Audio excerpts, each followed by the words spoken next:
ये है दिल्ली दर्पण। दर्शकों नमस्कार, जय हिंद। आप देख रहे हैं दिल्ली दर्पण टीवी। दर्शकों, लगातार जो दिल्ली से जुड़ी खबरें हैं हम आपको उसके बारे में अपडेट देते रहते हैं। आज जो है आम आदमी पार्टी जो पूर्व में सत्ता में रही है दिल्ली के अंदर, उस पार्टी के लिए फिर से एक बुरी खबर आई है।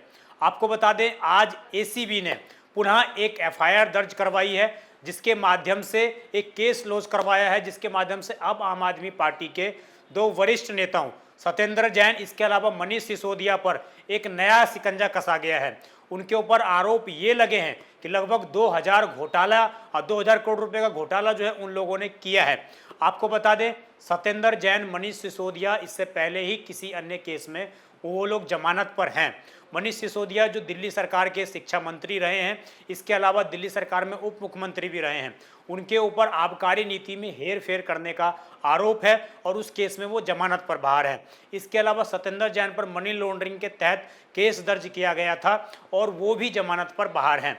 अब इसके तहत ही आम आदमी पार्टी के जो दोनों नेता हैं, इन पर फिर से एक नया केस दर्ज कर लिया गया है, जिसमें एसीबी ने ये बताया है कि लगभग जो क्लासरूम बनाए गए थे स्कूल में, उन क्लासरूम में कई लाख रुपए का घोटाला किया गया। जो क्लासरूम महज 5 लाख रुपए में बन सकते थे, उन क्लासरूमों को 25-25 लाख रुपए में बनवाया गया और जो समय सीमा 1 साल तक हो सकती थी, उसमें कई समय तक जो है उसको टांगा गया। ये भी आरोप लगे हैं कि जो ठेकेदारों को ठेका ये दिया गया पूरा काम करने का, उनमें बहुत से ठेकेदार आम आदमी पार्टी से संबंधित थे, आम आदमी पार्टी से जुड़े हुए थे। तो इसलिए अब ये तार जो है कहीं ना कहीं एक लंबा खिंचता हुआ जा रहा है। इसमें राजनीति भी अब शुरू हो गई है। हम आपको लगातार सब चीज़ें बताएंगे कि किस पार्टी के नेता ने क्या कुछ कहा, बीजेपी ने क्या बोला इस पर और आम आदमी पार्टी ने इस पर क्या बोला और आगे क्या कुछ होने वाला है। पूरी खबर में अवश्य जुड़े रहें। तो दर्शकों, ये जो पूरा मामला सामने आया है, इसमें 2000 करोड़ का घोटाला बताया गया है। एसीबी ने जो इसमें केस फाइल की है, इसके मुताबिक लगभग 2000 करोड़ रुपए का ये पूरा घोटाला इंगित किया गया है। इसमें एफआईआर भी अब दर्ज करवा दी गई है इसी के माध्यम से। भ्रष्टाचार निरोधक शाखा है ये दिल्ली की और उसी के तहत उपराज्यपाल के अंदर जो है सारी एजेंसियां काम करती हैं। अब इस पर जो है ये घोटाला क्या है, क्लासरूम घोटाला आखिरकार है क्या, तो इसमें बताया गया है कि आप सरकार के काल में लगभग 12,748 जो है रूमों का निर्माण करवाया गया था। कई स्कूलों के जो परिसर हैं उसमें नई बिल्डिंग बनाई गई थी, नए वहाँ पर रूम बनाए गए थे और इसमें बताया गया कि लगभग 2000 करोड़ रुपए का जो है ये पूरा घोटाला किया गया। इसमें यह भी बोला गया है कि आम आदमी पार्टी से जुड़े हुए ठेकेदार थे लगभग, इसमें उनकी संख्या 34 ठेकेदारों की बताई गई है। जो 34 ठेकेदार थे उसमें से अधिकतर के तार आम आदमी पार्टी से जुड़े हुए थे, यानी कि अपनों को फायदा पहुंचाने का भी एक केस दर्ज किया गया है। अब इसमें यह भी बताया गया है एसीबी के अनुसार कि केंद्रीय सत्कर्ता आयोग की रिपोर्ट में प्रोजेक्ट में कई गड़बड़ियां की ओर इशारा किया गया था, यानी कि पहले ही ये रिपोर्ट आ चुकी थी। जो केंद्रीय सत्कर्ता आयोग है उसने इस रिपोर्ट को पहले ही बना लिया था, परंतु आरोप ये लगे हैं कि पिछले 3 साल से लगातार जो है इस रिपोर्ट को पब्लिश नहीं होने दिया गया, क्योंकि ये घोटाला तत्कालीन जो सरकार थी उसके सामने आ सकता था, उसकी खिल्लियां उड़ सकती थी और जो सरकार ये दावा करती थी कि वो 100% ईमानदार सरकार है, उनका व्यक्तित्व बिल्कुल साफ है, उस सरकार पर कहीं ना कहीं एक दाग लग सकता था। यही वजह बताई गई है कि पिछले 3 साल तक उस रिपोर्ट को दबा कर रखा गया, उस रिपोर्ट को जारी नहीं किया गया। इसमें साफ तौर से ये आरोप लगाए गए हैं और ये बोला गया है कि अब जो रक्षम पदाधिकारी के धारा 17A के तहत इसमें अब केस दर्ज कर लिया गया है। तो इसी के तहत ये पूरा जो है मामला निकल कर आया और उसके बाद कहीं ना कहीं एक सवाल ये खड़ा होता है कि क्या आम आदमी पार्टी शिक्षा घोटाले के बाद अब जो एक शराब घोटाला, शिक्षा घोटाले, तमाम जो घोटाले सामने आ रहे थे, क्या उसकी सत्यता होती हुई सच आ रही है। अब इस पर जो है आखिरकार ये मामला बना कैसे, ये मामला उजागर कैसे हुआ, ये बड़ी बात है। तो इसमें जो है भाजपा के नेता हैं, सांसद हैं, मनोज तिवारी उत्तर पूर्वी से सांसद है, उन्होंने 2019 में एक एफआईआर, एक शिकायत की थी जिसमें उन्होंने बताया था कि कई सारे सरकारी स्कूल हैं जहां पर इस तरह के कमरे बनाए गए हैं और उनका जिन कमरों की कीमत लगभग 5 लाख रुपए है, उन कमरों की कीमत 28 लाख रुपए दिखाई गई, यानी कि लगभग 3 गुना जो है यहाँ पर कहीं ना कहीं रेट उजागर किए गए और निश्चित रूप से कहीं ना कहीं लगभग 4 से 5 गुना रेट उजागर किए गए और निश्चित रूप से कहीं ना कहीं यहाँ पर यही चीज़ दर्शाता है कि किस प्रकार पूर्व की सरकारों में भ्रष्टाचार किया गया है। अब इस पर राजनीति भी होना स्वाभाविक है। तो रेखा गुप्ता का भी बयान आ चुका है। सीएम रेखा भी ने कहा कि जिसने भी दिल्ली को लूटने का प्रयास किया है उससे पाई पाई वसूली जाएगी। पहले आप सीएम रेखा का बयान सुनिए।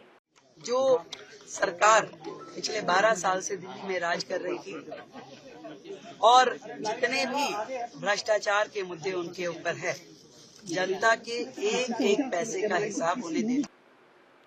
आपने सुना कि किस प्रकार सीएम रेखा स्वयं कह रही हैं मीडिया को संबोधित करते हुए कि जिसने भी दिल्ली को लूटने का प्रयास किया उसको पाई पाई लुटानी पड़ेगी।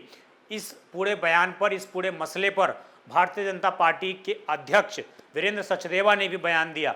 उन्होंने भी कहा कि आम आदमी पार्टी के जो नेता हैं, एक शराब घोटाले में पकड़े गए, एक मसाज घोटाले जेल में करवाते हुए पकड़े गए, इसके अलावा उनके ऊपर जो है मनी लॉन्ड्रिंग का केस भी चल रहा है। और उन्होंने एक अनुरोध और किया एसीबी से। उन्होंने बोला कि आम आदमी पार्टी के जो मुखिया है अरविंद केजरीवाल, उनके खिलाफ भी एसीबी को इसमें उनका नाम दर्ज करना चाहिए। उन्होंने ये मांग की है। आप उनका भी ये बयान सुनिए। कि काले कारनामों को कई बार हमने उजागर किया है, लेकिन आज जब भ्रष्टाचार निरोधक शाखा ने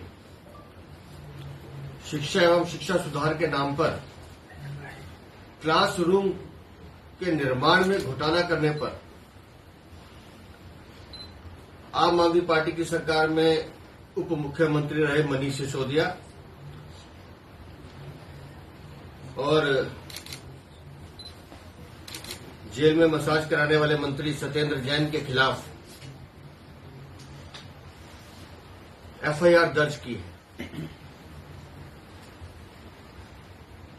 हमारी एक मांग ये भी है कि मनीष सिसोदिया, सत्येंद्र जैन के साथ साथ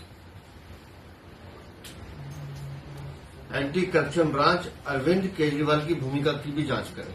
अब दर्शकों, आपने दोनों ही सरकार में भी हैं, पक्ष के आपने बयान सुन लिए। अब इसमें विपक्ष का बयान भी बहुत जरूरी है। जिस पार्टी के खिलाफ ये पूरा केस दर्ज किया गया है, तो उनमें प्रेस कॉन्फ्रेंस में उनसे एक सवाल पूछा गया, पत्रकारों ने सवाल पूछा, तो इस बदले जो है आम आदमी पार्टी की तरफ से जवाब आया है। आम आदमी पार्टी ने ये कहा है कि मनीष सिसोदिया अगर कहीं पर कुछ लिखना भूल गए, कहीं पर कुछ पढ़ना भूल गए, कहीं पर कहीं कोमा लगाना भूल गए, तो उसके लिए भी अब भाजपा एफआईआर करवाएगी। और भाजपा कहीं ना कहीं बदले की भावना से जानबूझकर आम आदमी पार्टी को फंसाने और बदनाम करने का काम कर रही है। उन्होंने एक बड़ा आरोप ये भी लगाया कि जिस तरीके से दुर्गेश पाठक को गुजरात का सह प्रभारी बनाया गया था, उसके बाद उनके घर पर सीबीआई की रेड हुई थी, वहाँ पर कुछ नहीं मिला। और जिस तरीके से पंजाब का सत्येंद्र जैन, इसके अलावा मनीष सिसोदिया को सह प्रभारी बनाया गया है, तो उसके बाद उनके ऊपर भी इस तरह का एक्शन लिया गया है।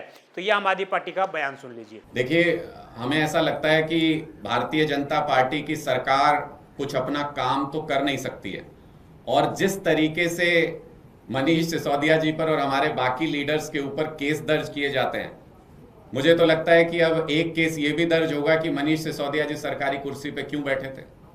मनीष सिसोदिया जी वहां कॉमा और फुल स्टॉप लगाना उस कागज में क्यों भूल गए, इसके ऊपर भी एक एफआईआर दर्ज होगी। तो इनको 5 साल तक भारतीय जनता पार्टी की सरकार को कोई काम नहीं करना है, इनको बस यही ड्रामेबाजी करनी है।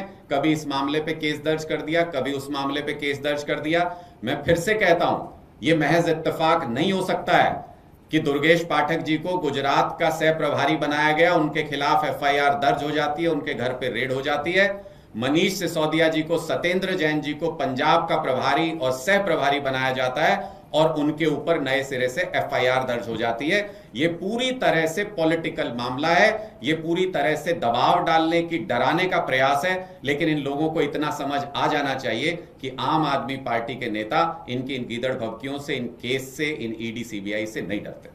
आपने देखा दर्शकों किस प्रकार जो है दोनों ही पक्ष और विपक्ष ने अपने अपने जवाब तर्क वितर्क रख दिए हैं।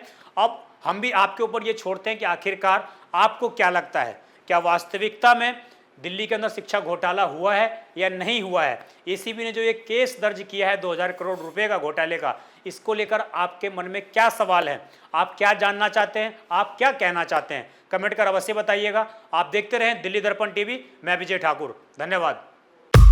लेटेस्ट खबरों के लिए सब्सक्राइब करें हमारा YouTube चैनल या फिर लॉग ऑन करें www.delhidarpantv.com। खबरों की कवरेज और विज्ञापनों के लिए संपर्क करें।